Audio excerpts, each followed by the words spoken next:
Bonjour les amis, aujourd'hui j'aimerais vous montrer comment je fais pour faire des aplats de couleurs dans mes coloriages avec des feutres à alcool de type Ohuhu. Quand je parle de mon travail autour de moi, je suis illustratrice de livres de coloriage, j'ai beaucoup de personnes qui me disent « Ah moi j'adore les colos, ça me relaxe trop et tout ». Et dès qu'elles voient le type de coloriage que je fais, comme par exemple celui-ci ou celui-là qui sont les deux derniers que j'ai fait, elles me disent « Ah mais oui mais moi je suis incapable d'avoir ce niveau, genre moi quand je le fais c'est niveau bébé etc. » Et je me suis dit que ça pourrait être une bonne idée de faire une petite série de vidéos pour vous donner les bases. Et encore je suis pas une pro, hein, je fais pas ça depuis très longtemps, moi je dessine depuis très longtemps mais je colorie depuis peu pour arriver facilement et rapidement à un résultat qui est un petit peu plus élaboré en quelque sorte. Et la première vidéo que j'aimerais vous faire à ce sujet, c'est comment faire les aplats, vous voyez, pour avoir des aplats de grande taille comme celui-ci, sans forcément avoir de traces. Vous savez, les traces qui nous rendent fous là, où on voit que t'as repassé 36 000 fois avec ton feutre et puis ça fait des traits un petit peu vilains. Alors pour rentrer direct dans le vif du sujet, je vous ai imprimé une page qui est, j'ai remarqué, une de vos pages préférées. D'ailleurs c'est une des miennes aussi, de mon nouveau livre Douceur d'hiver. Et on va colorier certains extraits ensemble et je vais vous donner au plus possible mes petites astuces pour ne pas avoir cet effet trace que l'on redoute tant. Premièrement, j'utilise des feutres à alcool. Alors ça, c'est la marque Ohuhu. Et les feutres à alcool sont vraiment bien pour ça parce qu'ils mettent du temps à sécher et ils se blendent facilement. Ce sont des feutres qui sont très agréables à utiliser, je trouve, parce que ils sont vraiment, on dit en anglais juicy, c'est-à-dire qu'ils ont beaucoup d'encre. D'ailleurs, j'adore l'odeur, hein. Je suis accro à ce machin-là. C'est comme les feutres de quand on était petit. Et vous voyez, on peut repasser plusieurs fois, donc ça pardonne, c'est un feutre qui pardonne. Moi j'adore les feutres à alcool en général, j'ai mis longtemps à m'y mettre, mais depuis que je suis passée à ça, j'ai plus aucun regret. Maintenant, je vais vous donner la plus grande astuce pour ne pas avoir de traces. En gros, je vous explique, il faut que votre encre soit encore mouillée. Je vais vous montrer, vous voyez, là, je fais mon rectangle comme ça, c'est encore mouillé là, hein. Je viens de passer dessus.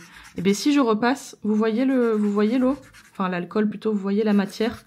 J'ai beau repasser, là c'est quoi? C'est la 4e, la 5e fois. Le fond est encore mouillé, donc il y a 0 trace. Et je peux faire ça autant de fois que je veux. Vous voyez? C'est ça l'astuce. Je vais vous montrer en pratique ce que ça va donner.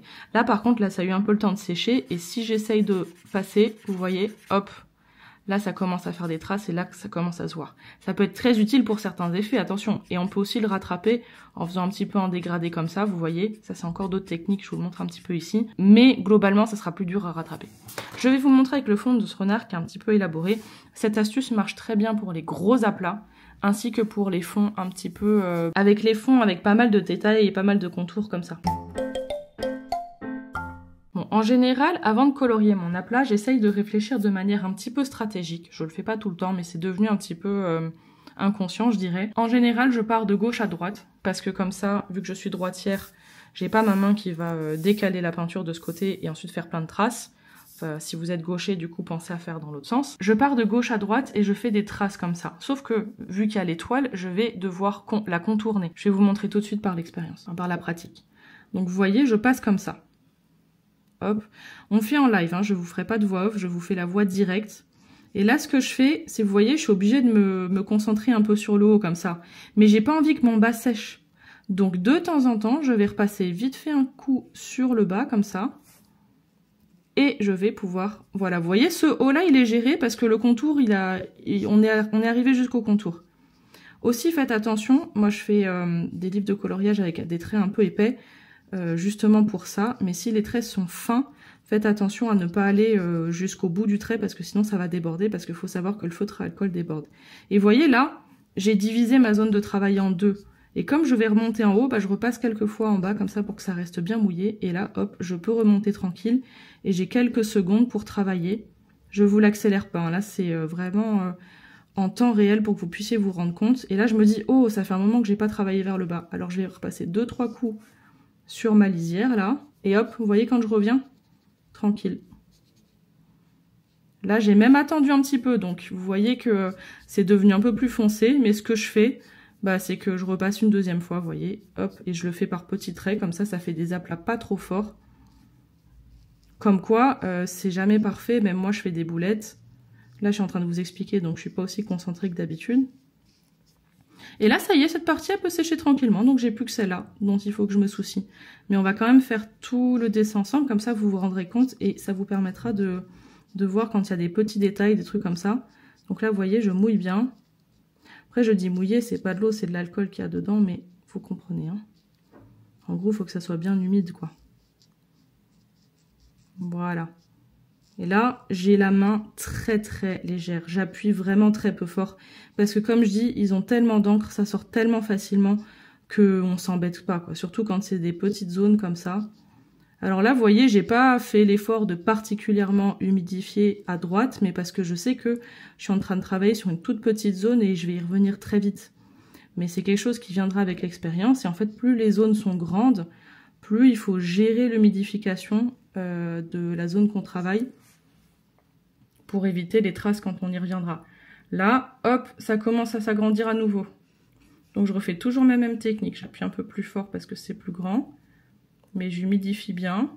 Et hop, je repasse un petit coup. Et hop, je redescends. Et je rejoins comme ça. Et j'essaye d'avancer tout le temps vraiment de gauche à droite, d'être stratégique.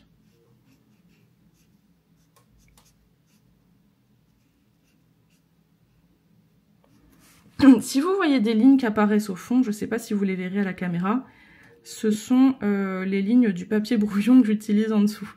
Parce que sachez que ça c'est du coloriage qui est imprimé, vous voyez là je n'étais pas concentrée, mais hop voilà c'est rattrapé assez facilement. C'est des coloriages qui sont imprimés sur du papier d'imprimante, tout ce qu'il y a de plus normal. Et donc il faut savoir que les feutres à alcool, ça traverse beaucoup. Et j'ai des feuilles de papier brouillon en dessous pour protéger ma table. Ou bien quand on a acheté un livre, un de mes livres sur Amazon par exemple, les feuilles sont très fines, donc c'est pour protéger le dessin suivant.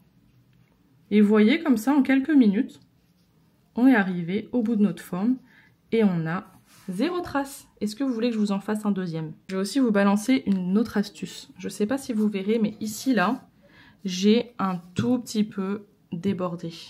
Là. Bah, faut pas se prendre la tête. Moi, je prends un Posca blanc, je l'ouvre et je passe un tout petit coup au Posca.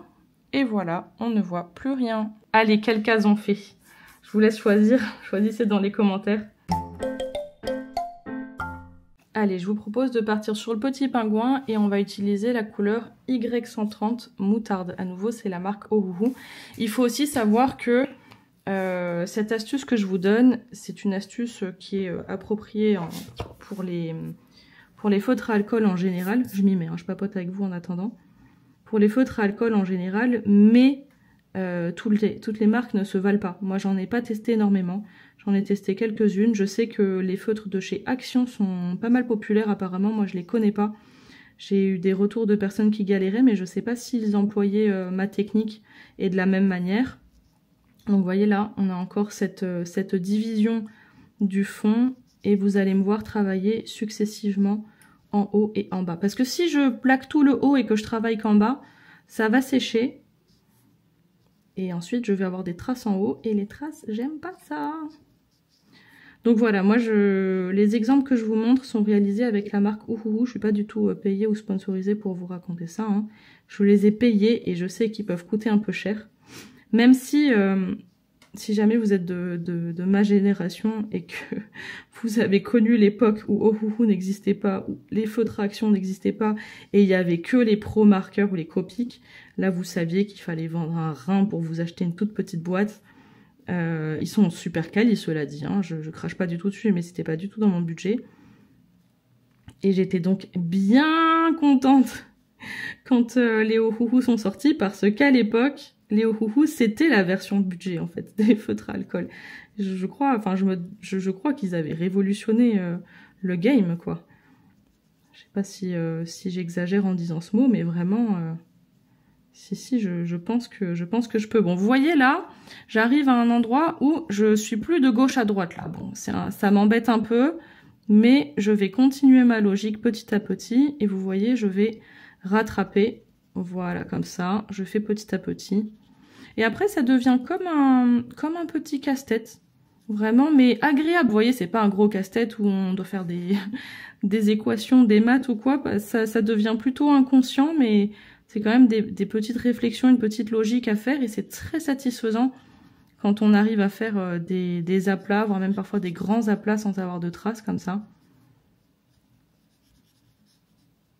Et ensuite, je vais vous montrer comment faire quand on a des erreurs ou quand on a des plus grandes zones et où c'est plus compliqué. Voilà, donc je voulais vous montrer sur celui-ci, qui est un colo que beaucoup d'entre vous aimez, et pour beaucoup c'est votre préféré, mais je trouve qu'il n'y a pas des zones assez grandes à colorier, et donc je vais plutôt partir sur celui-ci avec le grand pull. Déjà, première astuce, si vous êtes intimidé, sachez que vous n'êtes pas obligé de colorier tout le pull avec une seule couleur. Vous pouvez par exemple prendre un crayon et délimiter des traits comme ça, faire par exemple des bandes, faire par exemple des motifs, le découper en deux, faire je sais pas moi un rond ici, une étoile au milieu, enfin vous n'êtes pas obligé de le colorier de manière unie, moi je vais vous le faire pour vous le montrer, mais sachez que quand vous êtes trop intimidé, n'hésitez pas à commencer à vous entraîner avec les petites zones et découper les grands aplats que vous pourriez avoir. Bon, j'hésitais pas mal pour les couleurs, mais je crois qu'on va partir sur un rouge pétant, vraiment qui fait bien Noël, là le R2 en l'occurrence. Petite astuce, quand je colorie un aplat, j'aime bien d'abord me demander ce que je vais utiliser comme couleur d'ombre, ou pour les zones qui vont être un petit peu plus foncées pour donner un peu de relief et de profondeur au colo. Donc là je suis partie sur R2 et je me demande si je prendrais pas du R180. Il est quand même pas mal plus foncé, donc c'est ça va être un peu un challenge, mais voilà, je suis pas sûre de vous montrer ça dans cette vidéo. Dites-moi si ça vous intéresse, et si ça vous intéresse, je vous montrerai sur une prochaine vidéo. Et voilà les amis, le R2. Bon, même moi je suis un petit peu intimidée, hein. Donc voilà, vous voyez, ça arrive à tout le monde, c'est pas que vous, moi aussi je suis stressée. Vous avez l'impression que je fais des coloriages magnifiques et que c'est facile pour moi, ou du moins c'est ce que vous me donnez souvent dans vos retours, mais c'est pas facile pour moi, hein. Je suis encore relativement débutante, il faut le savoir, c'est juste que j'ai trouvé des astuces qui me servent beaucoup au quotidien et je veux les partager avec vous. Alors, bon, il y a aussi deux côtés. Moi, perso, j'utilise très peu ce côté-là parce que je le trouve plus difficilement maniable. Mais pour certains détails, ça passe. Après, si vous voulez vous entraîner à faire vos aplats avec le gros, il n'y a pas de souci, allez-y. Allez, je vous mets là. C'est parti, de gauche à droite comme d'hab. Hop, et voilà. Rappelez-vous bien de ne pas aller jusqu'au bout du trait. Vous voyez là, je vois déjà, je ne sais pas si vous le verrez à la caméra, mais je vois déjà que l'encre traverse le contour noir. Bon, après, si on déborde, franchement, c'est pas bien grave, hein. Moi, ça m'arrive souvent de déborder. Et sur le colo final, ça se voit pas. Mais c'est une habitude à prendre de s'arrêter un tout petit peu avant le début du trait noir, ou même le milieu du trait noir, pour pas ensuite avoir de débordement. Le pire, c'est que c'est pas notre main qui déborde, c'est juste l'encre. Alors c'est encore plus frustrant parce que nous, on se dit qu'on a fait l'effort. Vous voyez, ça m'arrive de temps en temps de repasser si je vois qu'il y a des endroits qui sont un peu plus clairs, etc. Et ça se fait vraiment au feeling.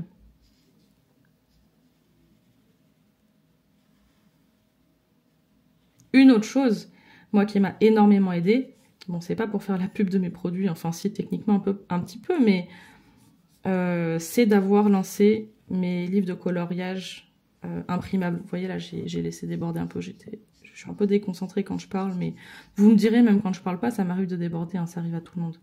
Le but, c'est de s'amuser et prendre du plaisir, et c'est pas d'être trop perfectionniste. Moi, c'est ça que ça m'aide aussi à faire, le coloriage, c'est de lâcher un peu mon perfectionnisme. Et donc, j'en reviens à ce que je disais. Vous voyez là, je vais remonter un peu en haut, là, comme ça, parce que là, vous voyez, on commence à voir, excusez-moi, je pars encore sur une tangente. Là, vous voyez, on commence à voir une grande surface.